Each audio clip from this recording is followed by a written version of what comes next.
Renungan Malam. Sahabat Kristus,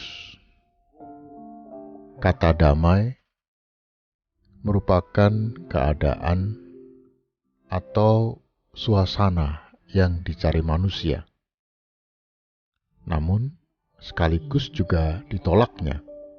Aneh bukan? Tetapi itulah kenyataannya. Coba Anda cari, mana ada manusia yang tidak menginginkan damai?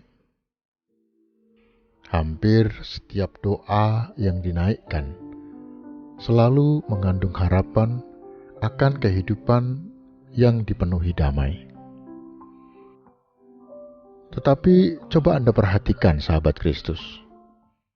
Kalau manusia itu tengah terlibat konflik, entah dengan pasangan hidupnya, entah dengan siapapun dengan sesamanya, biasanya ia cenderung menolak kalau diajak berdamai.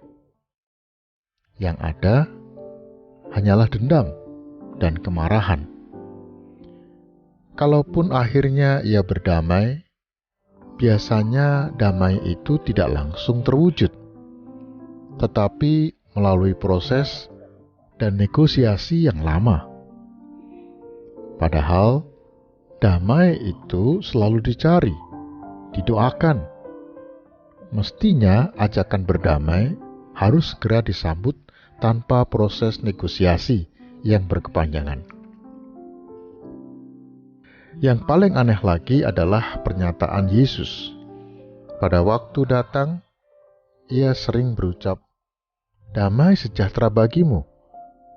Tetapi ia sendiri juga berkata, "Aku datang bukan untuk membawa damai, tetapi pedang." Jadi bagaimana? Damai kadang memang harus berada pada situasi yang paradoks. Diinginkan, tapi sekaligus juga ditolak.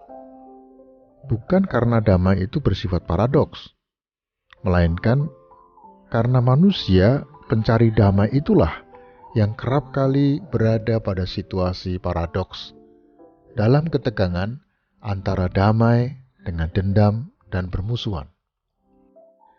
Dalam salah satu suratnya, Paulus pernah berkata, "Jika aku menghendaki berbuat apa yang baik, yang jahat itu ada padaku." Roma pasal 7 ayat 21. Ini bukan hanya situasi yang dihadapi oleh Paulus, tetapi juga situasi yang dihadapi setiap orang. Manusia selalu berada pada sebuah ketegangan antara daging dan roh, antara yang baik dengan yang jahat. Dalam konteks damai, maka manusia berada pada ketegangan antara damai dengan situasi dendam dan permusuhan. Situasi semacam itu jelas sulit menghadirkan damai yang sejati. Paulus sendiri sampai berkata, "Aku manusia celaka." Dalam Roma pasal 7 ayat 24. Syukurlah ia mendapatkan jawaban dari persoalannya, yaitu persoalan kita semua. Syukur kepada Allah oleh Yesus Kristus Tuhan kita. Roma pasal 7 ayat 25. Sahabat Kristus, disinilah pernyataan Yesus bahwa ia datang untuk membawa pedang. Kata-kata ini menjadi penting. Karena apa?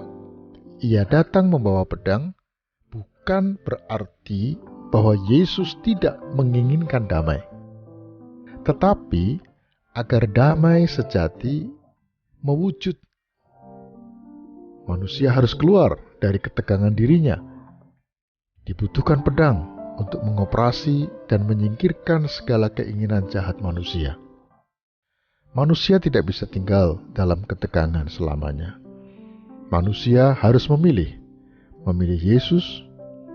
Bahkan seandainya untuk itu ia harus tidak berdamai dahulu dengan keluarganya atau orang di sekitarnya.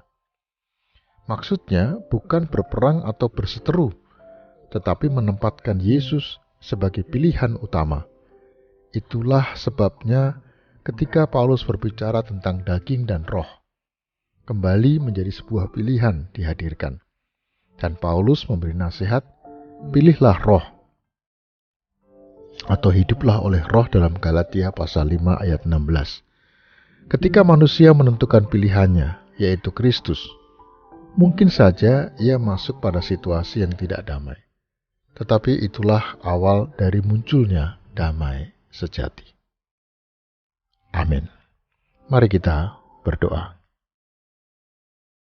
Ternyata tidak mudah, Tuhan, ketika kami menginginkan damai yang sering kali kami hadapi, baik di dalam diri kami maupun dengan sesama kami.